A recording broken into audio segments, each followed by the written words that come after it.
Com and go with the home team, Mississippi Farm Bureau. Luke, I wanted to start talking about depth charts and stuff like that and football and things, but you put a picture on Twitter today of you allegedly at work eating beignets. Why didn't I get any of those? You had to talk for 3 hours by yourself. Yeah, Eagle Hour, we were live today at Mobay Beignet Company. It's a new beignet shop. We're literally right across the street from the Southern Miss Administration Building, the front gate. The mayor of the Roost, Jody Lott, his daughter Morgan owns that, and they're big Southern Miss baseball fans. But we had a 2-hour show over there today. Reggie Collier, Jeremy McClain, Lee Roberts joined us on the phone. And yeah, I ate a couple of beignets. They have like these they call them syrups, and buttercream and cinnamon and strawberry, and you get them with your beignets. So it's just strong words, dude, but it's better than Cafe Du Monde. I've actually had a couple of not great experiences at Cafe Du Monde. They were just underwhelming, and I think you can get better ones in the city, so that doesn't surprise me at all. Anyway, so we'll start with the most softball question of all time. What's the excitement level around Hattiesburg right now? Jeremy told us today, they're close to a season ticket record, the most since they've had since 2015. I think a lot of people are excited with, and Bob brought up a good point today. The city's excited, and I think a lot of businesses tip their cap to the university because you look at it. You had college baseball, big college baseball, 3 weeks in a row, in the first part of the summer, and it just really, really, really helped the city out in a lot of ways. And I think on the city side, I think a lot of people again are reminded about that Hattiesburg is a Southern Miss community, and I mean that when the university benefits, the entire city does. On the fan side, I think a lot of people are excited, and I was speaking to an Eagle Club group last week. I think trying to be excited and be realistic. Last year, we all went through this with you guys. Expectations too high, and that kind of brought some of the disappointment. This is year 2 of a rebuild, and I think people are excited with more realistic expectations this year. Just want to see them compete and be in games for longer. And then you take away some of the turnovers and some of the negative plays they had last year, they're going to win more. In looking at this game, you don't strike me as a gambler, but I'm sure that you look at lines like all of us do. Southern Miss, a 3-point underdog. When you saw that, or if you're learning it for the first time right now, which I doubt, what was your initial thought when you saw Southern Miss a field goal underdog? Yeah, Kelly Sanders talked about it. One thing he kind of mentioned is that when Charlie Brewer was announced to be the starter for Liberty, it wasn't that much of a game anymore in the sense of people in that business, and I would have expected it for us to be a bigger underdog than what we are. I mean, the over/under I think is right at 49.5. I think I saw that on ESPN today. I mean, that bodes well. I mean, for that to happen though, for Southern Miss, I think to be in this game in the fourth quarter, the defense is going to have to force multiple turnovers. What kind of scares me about this defense, I think that Southern Miss defense will hold Charlie Brewer and the Flame offense in check to a point. Obviously, Hugh Freeze is going to get his points, but you worry about an inexperienced offensive line that's struggled. What's Will Hall going to do to be able to get Tyke some confidence, when you may not be able to pass block that long? And so I think, if it holds true to that 3-point deficit, or Southern Miss having more than a puncher's chance in this, the defense is going to have to cause multiple turnovers. Luke Johnson of the Eagle Hour joining us right now, talking Southern Miss Liberty this weekend. So is there homecoming, I guess is the right word. I mean, people nationally know Hugh Freeze mostly because he was the head coach at Ole Miss, but returning back to his alma mater, is there any kind of extra juice because of that, or is it what is the Southern Miss fans feeling about Hugh Freeze in particular bringing a football team to Hattiesburg to play? I mean, I think there's people that'll watch this game that went to school with Coach Freeze. Kind of the joke with Hill Denson is Coach Denson cut team, so he wants a cut now in the millions he makes at being a college football coach. But I think a lot of people, the average fan doesn't realize that maybe Hugh Freeze is a graduate of Southern Miss. I don't think it really factors in this weekend. Southern Miss played them up there in 2020, and Liberty won that game by 3 touchdowns. But Southern Miss was down 4 touchdowns and came back and made a game out of it.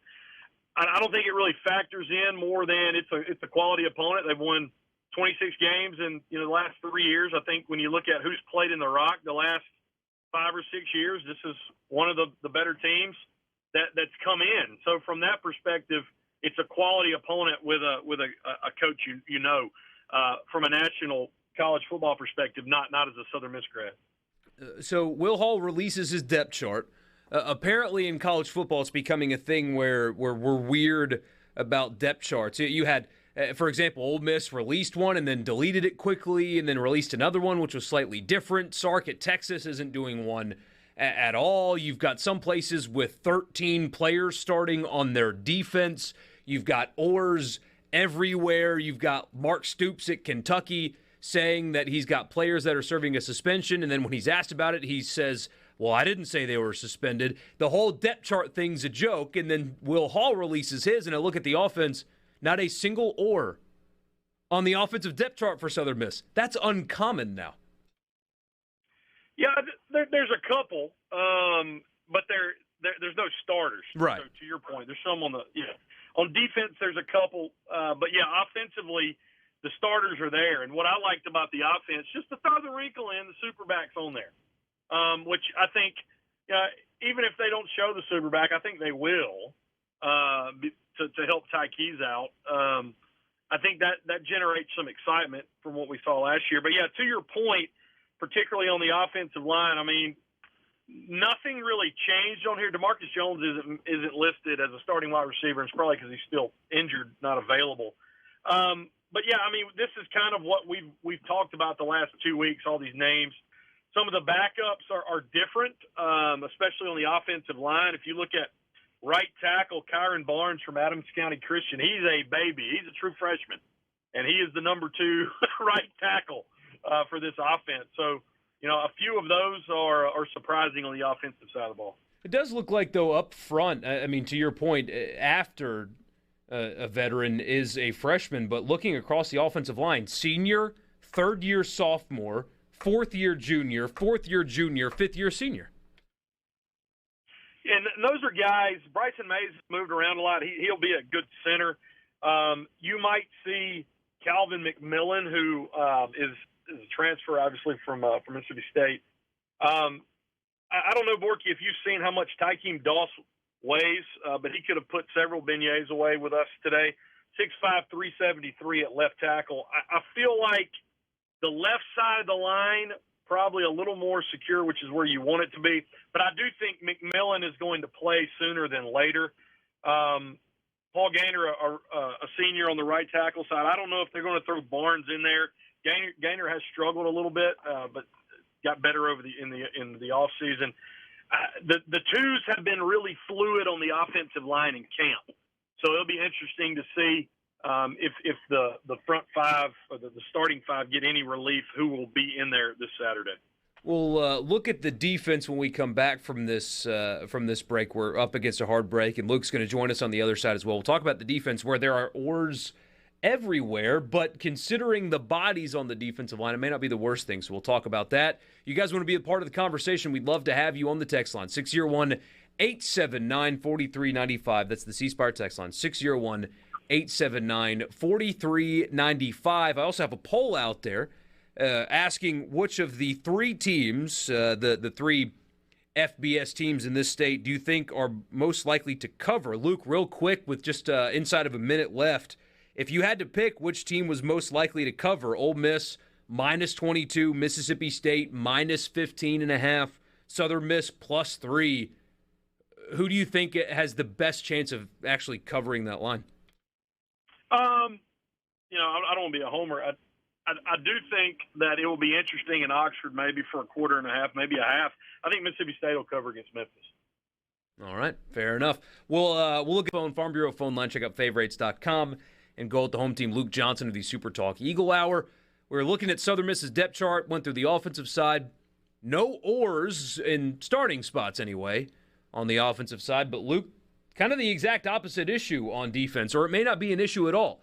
The entire two deep on the defensive line for Southern Miss has an oar next to it. And some of these guys are guys that have played SEC football, and like important SEC football as well. With that oar label on the depth chart, is that a sign that they really like what they have there? Yeah, let me mention real quick on the offensive side, too, the same way. Janari Dean from Mississippi State, courtesy of South Panola, he's going to play a lot, too. And I just wanted to mention him because that's a transfer that's going to make impact. The defensive front, Brandon Lacey, the defensive line coach, he feels like there's 6 or 7 dudes that are going to play up there. And if you look at their front today, the defensive end position, Armandus Cooley and Quentin Bivens, both from one from Mississippi State, the other from Ole Miss. They're gonna play up front. Jalen Williams, an Arkansas transfer that played at Jones College in Ellisville, he's gonna play along with Josh Ratcliffe. So that's why those oars are there, because they kind of view those 6 to 7 guys, no matter who they put out there, they're ready to play and they're going to get the most out of them. This is gonna be a 3-3-5 defense where they're going to be able to do a lot. Another one of those oars, a guy that I know Richard's talked about, and I've talked about some, Tyler Knight at the star position, which is kind of like a nickel back for Austin Armstrong. Man, they got him doing all kinds of crazy stuff. I mean, walking up to the line, blitzing, dropping in coverage. Cam Harrell, who came in from Iowa a couple of years ago, and he's all Sun Belt Conference preseason as a kick returner. He'll play there too. So, I think what Austin Armstrong is thankful for is that the defensive line is going to allow them to do a whole lot of stuff off the edge, up the middle with Blitz. And it's also because they feel like they got 2 really good corners with Natron Brooks and Eric Scott Jr. 3-3-5 is not a particularly common defense, and yet we have 2 guys in this state that run it. Just surface level, what do you think about it? Because watching blitz packages out of that is a lot of fun, just from a 30,000 feet perspective. But as a former player, when you see that, what do you think? Well, I mean, you've got to have dudes up front, and that's last year. Southern Miss had to go 4 down occasionally. They had to bring a swap a backer for a lineman and bring them up front. You always want more people on the field to cover, but this linebacker core is extremely fast. Dalen Gill has stepped right into Hayes Maples' injury spot. And I just like the speed that they have. And I feel like this year, Eric Scott has really come on. Will Hall's really, really happy at what he's done on the corner. So they feel like they can go man on the outside, and that will allow them to bring 6. I tell you what, man, Austin Armstrong, of course, he was under Kirby Smart at Georgia. Occasionally you might see 7 come. I mean, that's just kind of the way they want to do it. I do like the defense. It only works if you have strength up front and locks on the outside. And Austin Armstrong's been one to say, man, if you beat us over the top, we'll shake your hand and we'll get up and go at you the next play. I won't hold you to this because we're not in the prediction business. We're in the entertainment business. But how do you see this game shaking out on Saturday? If the defense can get at least 2 turnovers, the Eagles will be in it, I believe, late in the third quarter, early fourth quarter. It's just going to depend on if the running game gets stopped, it's going to be tough. So if they're able to run the ball, mix in a little super back, don't put the whole world on Tyke's shoulders. I think he will make a few mistakes. I think he will make some plays with his arms and his legs.